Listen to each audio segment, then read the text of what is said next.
Hey everyone, this is episode 36 of Sparda's World Podcast. Sparda 3G is once again hosting this, and not really much news to say. I don't have a news for myself yet, but I guess I would save that for next week. I'll let you guys know. I started to think that it is getting to me, but I'll announce it next week, not today. Not much to say in the news wise. We have Boruto Naruto the movie is out. It's officially out. Dragon Ball Z is still out in America for maybe another 3 days, I think. Up to Tuesday.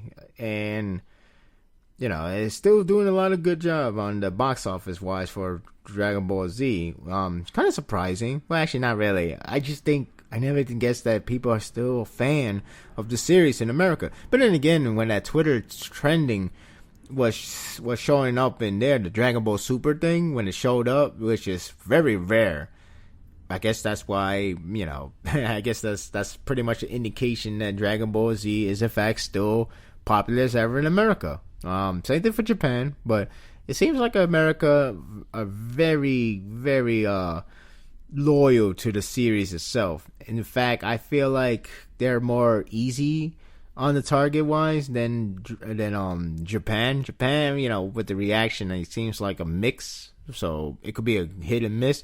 In America, it seems like it's all hits, like it's perfect, it's phenomenal. Okay, maybe not a perfect movie, but it's like it's all good. There's no such thing as terrible, bad, whatever, mediocre. It seems like everybody just likes it, period. But who knows? Different strokes for different folks, right? So, yeah, not much to say. Dragon Ball Z is still on the air. If you have and get the tickets, I think the tickets are sold out. So, shame, but hey, maybe the Blu-ray DVD was about to release very soon, so don't worry. Alright, let's get to the review of Boku no Hero Academia. Well, Boku no Hero Academia. Boy, this is really getting good. This is such a good series.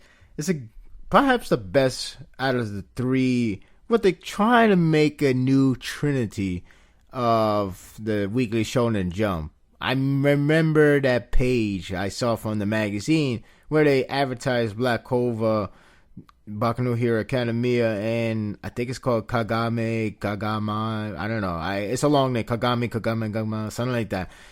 That one seems to be on the verge of death, unfortunately. Black Clover, it has a good ranking. I don't know the sale. The second volume has been released. I don't know if it would do well. If it doesn't do well, it may be on the verge of dying as well. But for Boku no Hero Academia, it has rising popularity. Only anime could make it more better in terms of the sales, the exposure of the series, and that's why I'm hoping the anime does happen by next year, or that would be just wrong. So, but yes, this chapter was pretty good. I really enjoyed this one. This is pretty much Tenya or Ingenium, his resolution. Well, not resolution. His development. His developments from from the beginning, from the time he idolized his brother, the original Ingenium, is pretty much a 10-year chapter with actions continuing off from Shoto and Deku against the hero killer Stein. All around is really good chapter. A lot of good art display. A lot of double page. A lot of it's just really good. You should just, if you haven't read it already, just try to.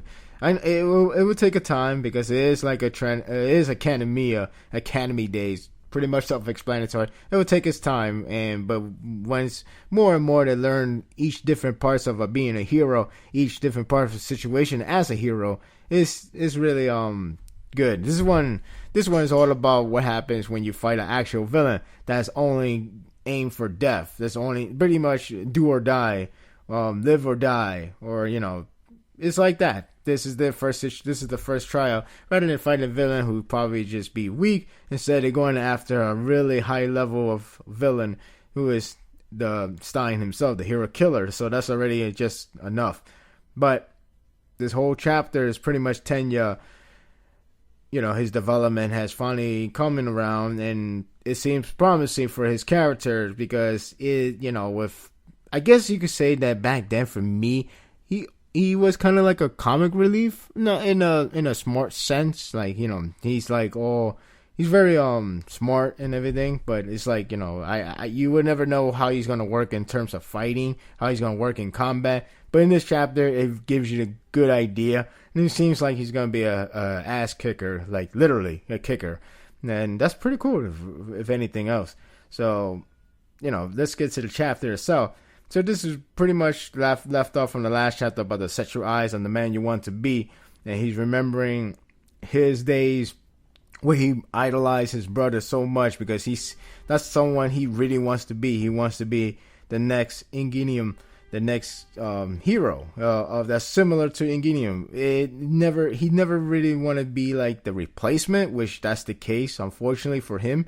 But now that he got the replacement, it seems like he got more pressure because the fact that he's carrying a name that actually doesn't live up to it, which is unfortunate for him because he seems. The really downside was he was seeking for vengeance, and that's already a no. That's already a bad thing because of course no heroes wants to do no heroes should be asking for vengeance. No personal grudge. It should be about what's the people they had to protect, and that's what the first thing. But him going through the phase of thinking that he's no real hero, he really cannot put up to be the hero's name. He can't even carry the name of his brother, and he just seems like he just doesn't seem like a warranty for a hero. So this is where it goes to the flashback, where he understands, where he learns about his brother, where he pretty much start off where the hero influence comes in, where his brother talks about why you want to be. It's like, what are you trying to do? You said you want to be a hero activity. So what makes you want to? What gives you the thoughts of being a hero? What's your motivation as a hero? And it started off as a joke. He's like, I want to be cool, and he's like, come on, really? He's like, I'm only half joking, but they have their family has a heritage of all of them being a hero. Mom, dad, grandpa, the works. So. They pretty much run the blood. They were pretty much running the family of being a hero. So why not him? But not only that, he does wanted to. He is like, in a way, it's, even though the story of him is simple as he calls it, it's just still hard to explain what makes him so happy to be a hero when it comes to like having somebody who's like the said example he says is he sees a kid who is lost and he takes him by the hand to the Lost Children's Center, and it's like it makes him happy, and this is just an example. And unfortunately, Tenya had a smart ass remark saying like, then why you should not work at this Lost Children's Center? It's like, that's not how it works. That's not the point. Point was, it's just that the feeling of helping kids, helping people, is what drives him to be a hero. That's pretty much what his brother saying is protecting. Is something that you just have to do. It's something once you become a hero, and at first it will seem hard. At first it might be a stress work, but perhaps when you do like the protection, when people thank you, when people when they smile, it seems like it's worth it. That's what his brother's pretty much telling him. And, the fact that his brother, Tenya, that admires him, it feels like he might be an amazing hero after all. It's a nice scene. I like this. I like how he describes, it's hard to describe what motivates a person to be a hero, but, it's just something you really got to do. You got to experience yourself. And, Tenya still admits that he's he's an amateur. Because then again, they all are. But yes, then again, Deku and Shoto and Deku, they are like above his league in this phase, in this case, at this point at least. So because of that, instead of like giving up, he now feels that he should never stop, and he should keep going and going. He should actually move forward, because everybody's gonna pass him, and the gap will get huge. So, Shoto's having trouble with Hero Killer, and it seems like Stein was about to kill him, like about to slash the crap out of him right through from the mid chest area. And Tenya finally gets the hold of himself, because the effect wear off, but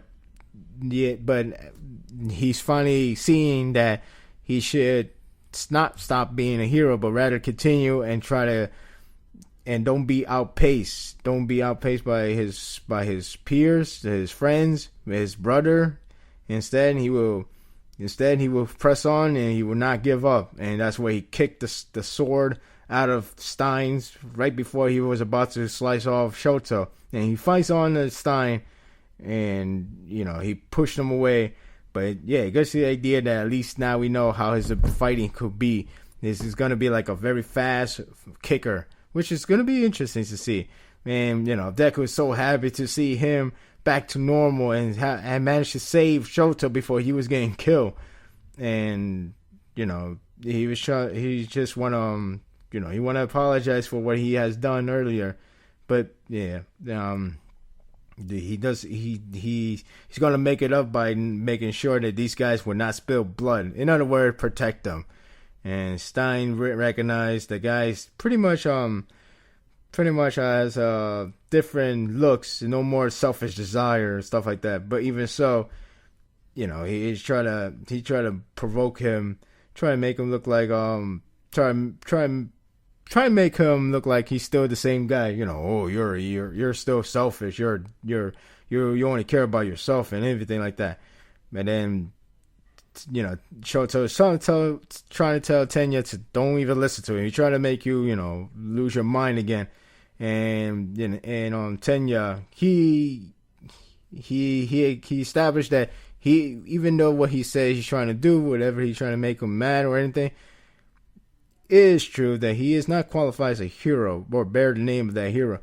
But he's not going to fold here. He's not going to stop there, because now he carries the name. If he just give up, then the name Ingenium will die. So in other words, he's not stopping. He's not giving up. He's not gonna let that die. He's not gonna let the name die if he goes. So yeah, this pissed off Stein, and the fight continues on. And that hero that's still on the ground telling them, why you're fighting, you gotta fall back, just fire, you gotta run away. And of course, he's like the only hero that's still on the ground, I guess, because of the blood type thing. So it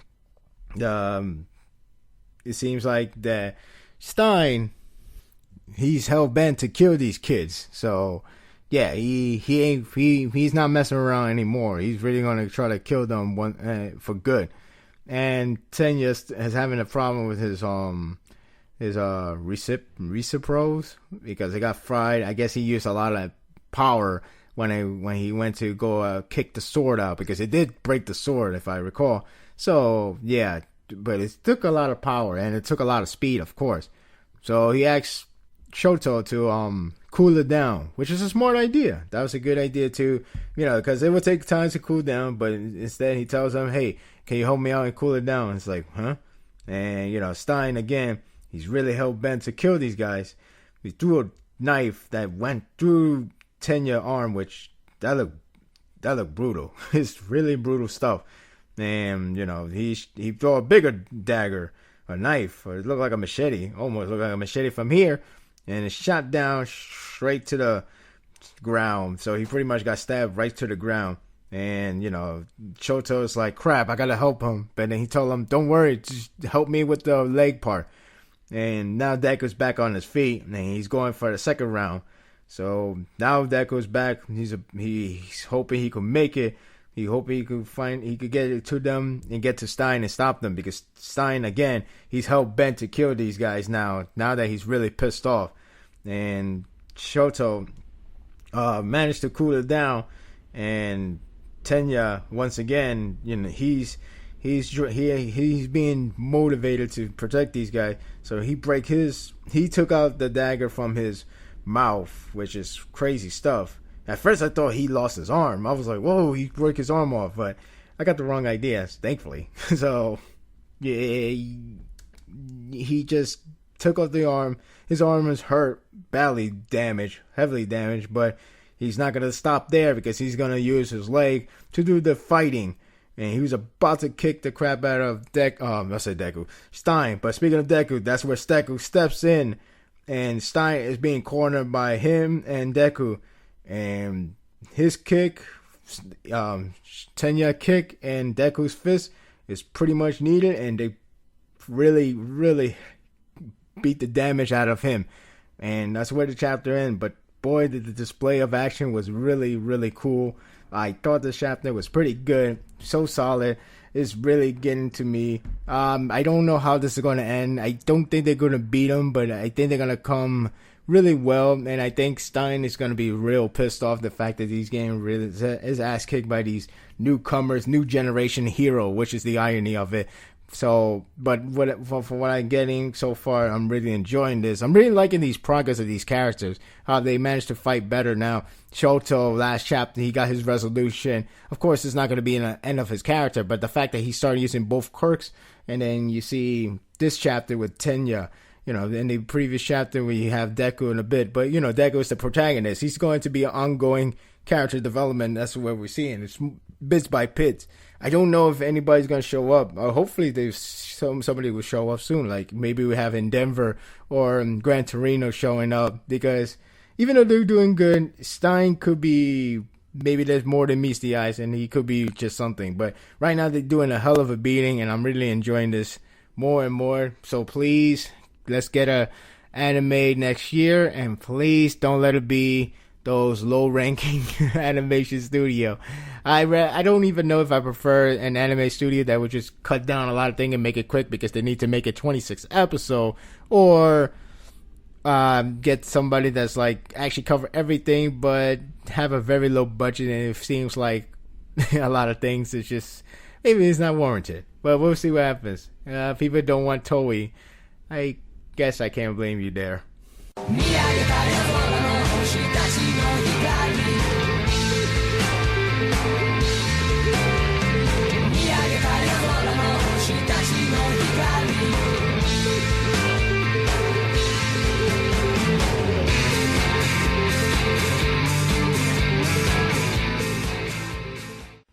Well, at least this chapter was something.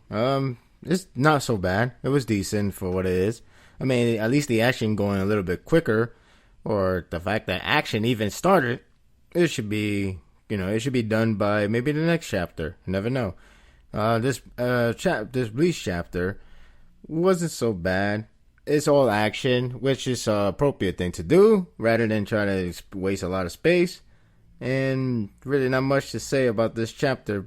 You just have to obviously read it yourself because it's all, fighting. Yeah, with the arm itself, I know. How can you make it work? Well, it's more like a trickery, more like it's not like the sword match. It's more just like whoever pulls the hat first, whatever the master tricks, whoever has the best magic, I guess you could say. Well, even though they're not using magic, but it's more like, just pull a stunt in the right time. So basically, we have the left arm. It's still saying his name is Pernita. And he's like, what is, and I think he had an even longer name, Pernita Peron Kajas, something like that. So, and even Mari said it himself, was like, yeah, it's pretty too long name. He's like, so he tried to give him his name himself. And, obviously, the other guys is like, it makes no sense anyway. So, they basically, I guess you could say, well, it's a battle of whoever has a better name. I guess that's how they started out. And, whatever he's saying, they don't, the other guys, Yukaku and the other guy, doesn't understand, but Nimu does. So, yeah, this is what happens when you hang out with Mari more than anyone else. So, yeah. But the fight begins, and of course the hand, the arm itself have his own mind. It's just like, I don't forgive you, and I thought it it would have seemed like he was about to do a fist to the ground, but instead he made another hand from the ground. So it's like the hand that came from Mario 64 going against Marty, and now the battle begins between each other. And yeah, of course, he's still very interested, so excited to see this. At first I thought that was the attack in the very next page, when you see the Bleach chapter number and it's the cover page. I thought he just went whack job, but that's the cover page. I mean, you could still say he's still a whack job from that one, but I guess that's the best way to describe him in his current state. So he dodged master hand. Dodged the hand. He went to the wall. Not climbing, but he used the rope that has hands, and he was about to go up to the building, and then the tracks from Pernita still follows, and instead of making a hand from the ground, it made a hand from the wall. So pretty much it could use walls, floors, some pretty I guess you could say objects to make hands, and it just to start attacking Morty. And he tried to smash him, and it feel like he got him good, but then it broke off, because the irony is that he has an armor. Not armor, but more like whatever that thing he was wearing. Actually, you could just call it armor. So the irony part is that he started hovering in the midair, and that's because he's using a skywalking technique that's actually being used by the Quincy. So pretty much he's using his own game, their own game. Even though Pernita is just an arm and not much of a Quincy, but still, the idea is that they are going against these Quincy. So using I think it's called Harin Kyoko. It's a hard name, sorry.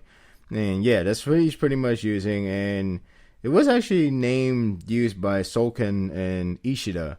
But the real name, it might be different, but I guess he doesn't really care at the time, or he just really doesn't take a crap.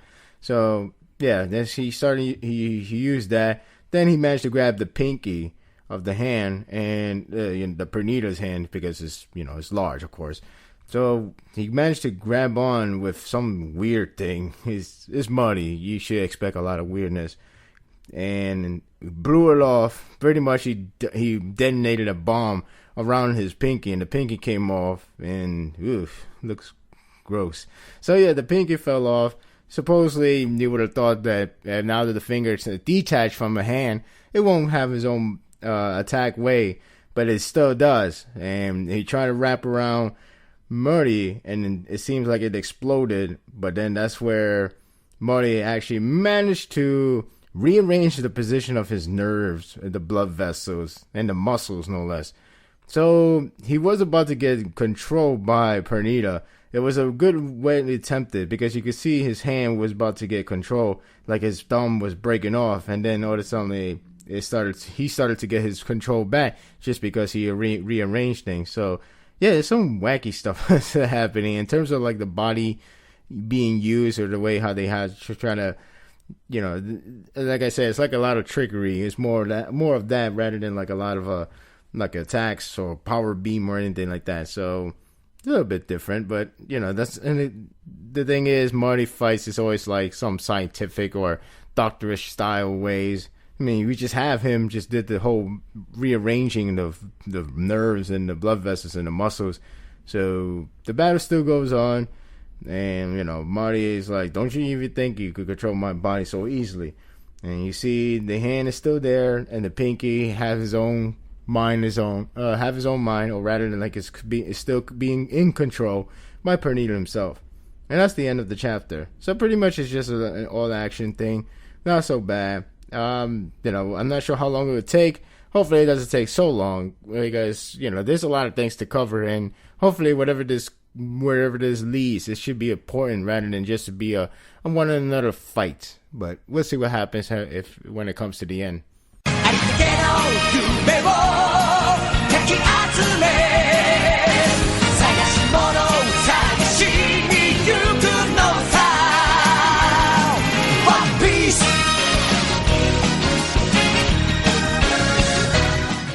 Well, this is certainly an interesting way to develop for whatever the next arc will be about.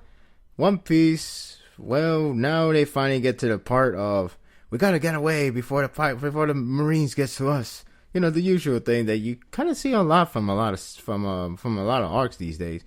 I know there's a repeated formula, but it's always done a little different. I mean, it have the same situation, I guess, but it has a different not format, but it has a different like outcome, I guess. Like one hand, you would just have them escape. They would say bye, friend. The other one would be like escape, but then there's this one friend and they made up each other. That I'm talking about the whole Usopp and Luffy, where they finally made up after their feud they had, or the other arcs. It's like that. One Piece is always familiar with that. They always have to run away whenever it comes to Marines. In this case, it is similar, but I guess you could say maybe we get something a little bit different outcome, because that's usually the case for these One Piece arcs. You always get a different outcome, like, okay, they escape and they also get a new friend, or they escape and they also got this or that, or this or that. I know the situation has gotten worse because of the fact that the Straw Hat Luffy and Law, well, mainly Straw Hat Luffy, has been known to the world that he has defeated Don Flamingo and he has caused a huge stir to the government. So, makes sense why this whole thing is going on. But anyway, this chapter itself was good. I enjoyed this one. It seems like more of a build-up for the next chapter, which seems like the next chapter might be the end of all things for Dressrosa arc. So at least we're gonna get the one last resolution. Not sure how exact is going to happen in this one, but we'll see how it goes down. It is good to know they are going to reunite with the Straw Hat crew, the rest of the Straw Hat crew, with Nami, Sanji, Choppa, Brook. I think I'm not missing anyone else, am I? And then the samurai guy. But other than that, I'm looking forward to how they're gonna go, and I'm looking forward what's the next destination for the arc. So beginning, we see Sengoku, that Buddha guy, the one that turned into a golden Buddha, and Suru, that old lady that's pretty much the lieutenant general. But I remember that Sengoku is no longer the admiral anymore, and from the look of it, he seems very cheerful. At least more cheerful than the days when he was an admiral. Because when he's an admiral, he seems very, very, very. I guess you could say he's just stressed out, and all these situations with Garp and Ace and all the government thing. But now in here, it seems like he seems more cheerful because he's like, he only doing the work. He's only an inspector general now. It's not like he has to hard paperwork or has to be the dogs of the government, So he seems cheerful. That's good to know. Fortunately, these guys now on the Dressrosa, now they're seeing what the Admiral Fujitora doing and why he's not going after Luffy and Law, as they were told by that prick, that Sakazuki guy. So he's still dealing with the dye. He's all about the dye, and everybody's, and again, more Sengoku being so cheerful, being more relaxed, more laid back more so than the last, the first half of the series, or first part, if you want to call it. I don't even know who's gonna have the longer part, but yeah, seeing he's talking about this dye, and Suda pretty much told him, what the hell? What was like, you're gonna decide something with that, and there's already on the third day, and he told him if anything comes other than one appears, if anything other than a one appears, we'll go after Law and Luffy. So pretty much this is it. No more games. We're tired of it. You better do what you have to do. So whatever that die lands in, yeah, you better do it. So not before they meet that little princess. I think it's a princess or a queen. Yeah, whatever.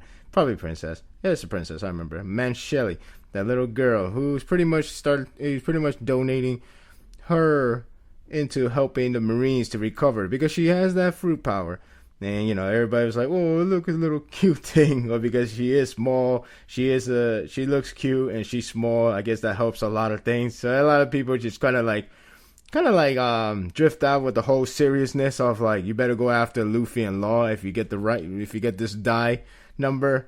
And it's like, she just wanna help out to everybody, and they treated everybody, and this is the first time they will witness how her power works. So he's like, okay, how it works, and then before we get to see her doing the work, we see in the entire, I guess you could say, a ceremony in the central street, where for the king making his return, King Ruku making a return. Everybody's already back to normal. Everybody's like so cheerful. They're so ready for the King Riku to come back to the throne and help the people, the cause and stuff like that. And it seems like he's seems a lot of pressure because it is a king role, and Ruku is like, he wonders if he could do the right thing, because again, king is not an easy role. You're literally controlling the entire nation, whatever how big or small it is. It's just it's not easy. So yeah, and he's pretty much proclaiming that when his time comes, he will give the throne to Rebecca. So at least we know what the future holds for this island. And we see Rebecca, getting ready for the ceremony. She's dressing up, and it seems like the rumor about the father is being spread, and it's not the way that you would have thought. It's more like, okay, I heard about your father. He apparently came from he was a prince from an island, from a land far away, which is obviously really off the chart, off the truth. And you can see Rebecca's like, what the hell? Why was that? Why we lie about that? But it ends up being his decision. Kudos. It ended up being his decision because he has a bad history, as he say, and he doesn't have the material to be a prince. He doesn't really have a material that looks like a guy that could really carry over the future throne. So, I mean, I hope he gets a better resolution. I hope he understands. I mean, I'm not saying the best resolution would be a prince, but I hope he get a better closure. Especially the idea that now that the father rumor is supposed to be like, oh, he's from a different island, and it's like, why not just say, hey, that's that guy? Make him proud or something. We'll see how this is gonna come down, if it does come down, anything.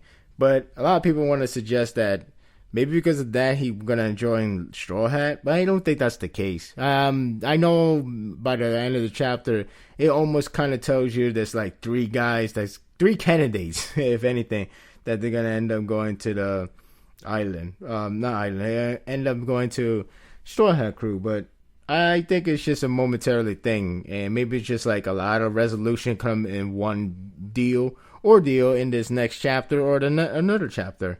Not sure how it go down, but we'll see how it works.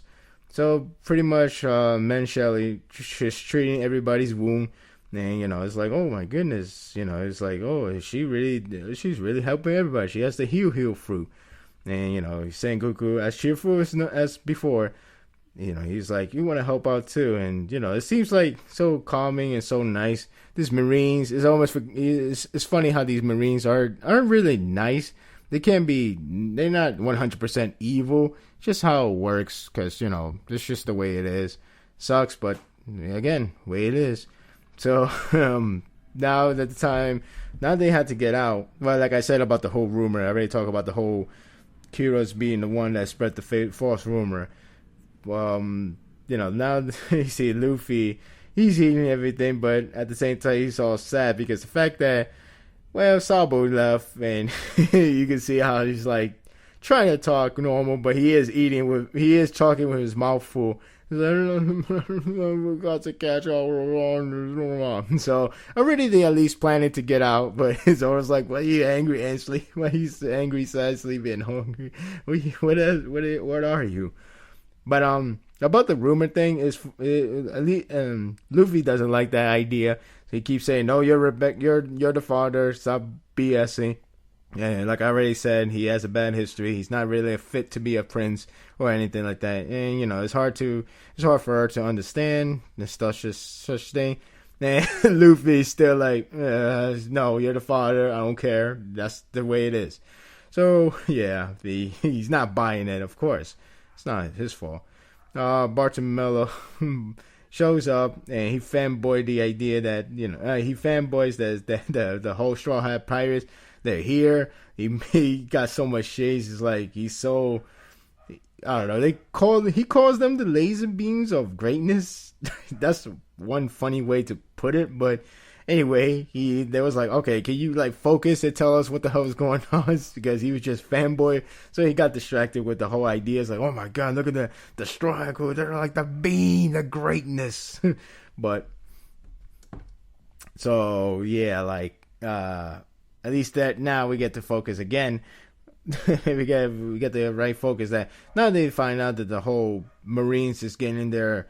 The Marines are has arrived, and I'm not talking, and not the one that's already there, but the new one, the other ones, the whole former Admiral Sengoku, General Osuda, they're there, and it was like, oh crap, now it's getting worse. So we really got to get going, and unfortunately, they roll the die, and it ends up being a 6. So Fujitora has no choice but has to work, and it sucks because it's like, again, he has the belief of, he really likes these people. He liked the fact that these people really does help these pirates. They did what they have to do. They fix up the mistakes that the Marine even put them in the first place.